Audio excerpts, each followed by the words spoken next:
ចាជំរាបសួរបងប្អូនទាំងអស់គ្នាថ្ងៃនេះយើងមករៀនពីរបៀបធ្វើ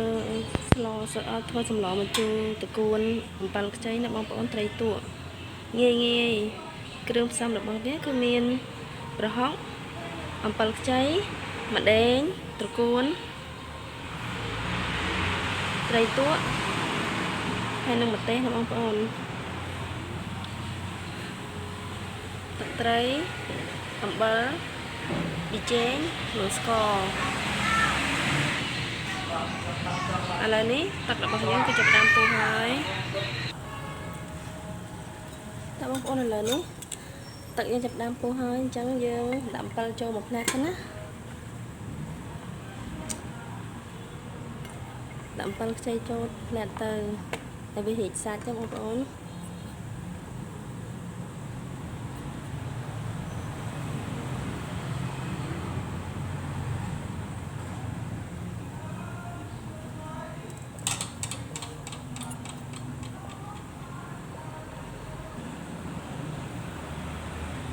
ឥឡូវយើងចាប់ផ្ដើមស្រង់អំបិលវាចេញ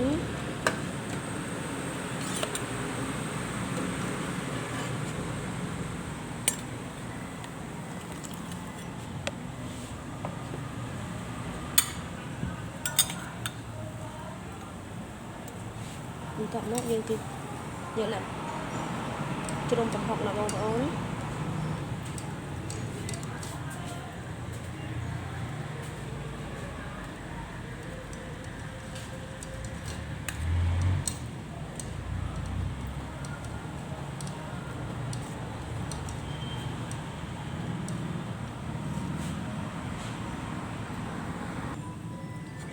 ឥឡូវនេះប្រហុករបស់យើងគឺបានជ្រុំរួចរាល់ហើយណាបងប្អូនណា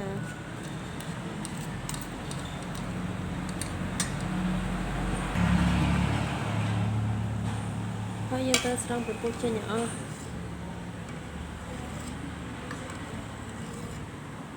ទៅបិទថ្លាទឹក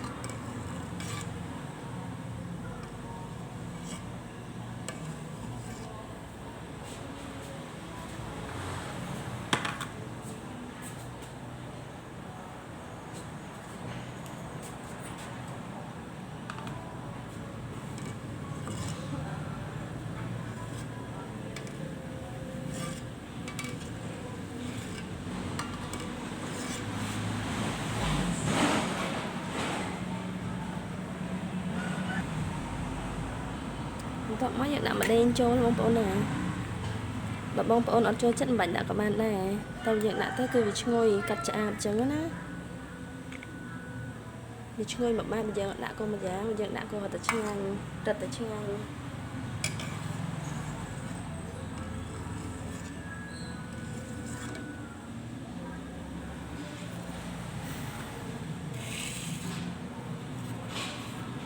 តោះយើងដាក់ត្រីចូលបងប្អូន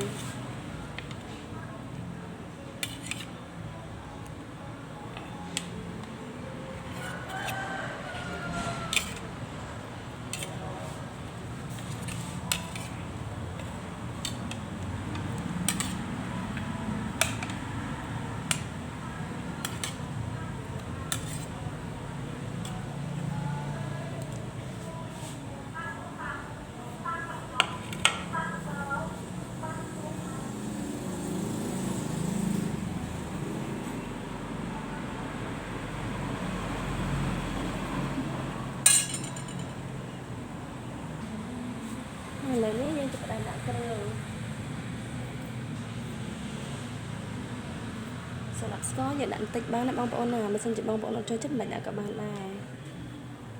ព្រោះសម្រាប់ម្ជូរភាគច្រើនបងប្អូនគាត់អត់ដាក់ស្ករទេអញ្ចឹងណាតាមចំណង់ចំណូលចិត្តសម្រាប់ខ្ញុំគឺខ្ញុំដាក់បន្តិច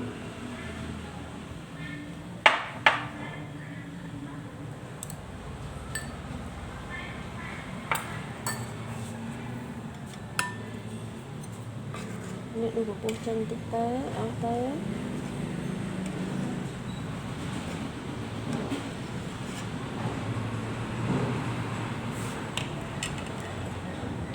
បន្ទាប់មកគឺយើងដាក់តកួនណាបងប្អូន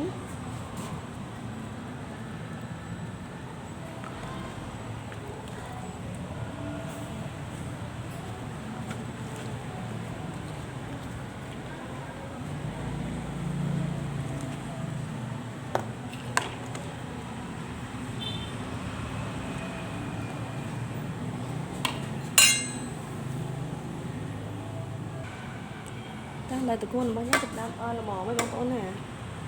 ចឹងយើងចាប់ដើមដាក់ជូរអំបិលចូលតាមចំណង់ចំណូលចិត្តទៅបងប្អូនចូលចិត្តជូរខ្លាំងឬក៏ជូរល្មមអញ្ចឹងណាបងប្អូន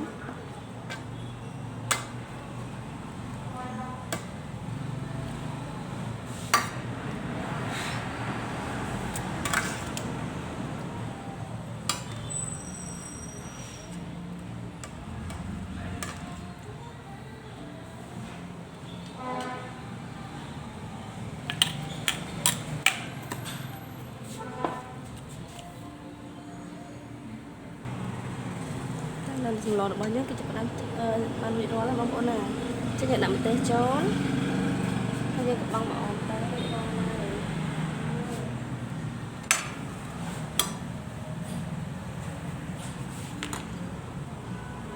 ចាបងប្អូនឥឡូវនេះម្ជូរតកួនត្រីផ្ទក់របស់យើងគឺបានរួចរាល់ហើយបើសិនជាបងប្អូនអាចនេះយើងអាចថែមញ៉ាំជាមួយនឹងក្តាមប្រៃត្រាំបានដែលធ្វើឲ្យសម្លរបស់យើងកាន់តែឆ្ងាញ់អរគុណបើសិនជាចូលចិត្តសូមមេតដៃសូម Subscribe ម្នាក់មួយផងបងប្អូនណាឆ្ងាញ់ងាយ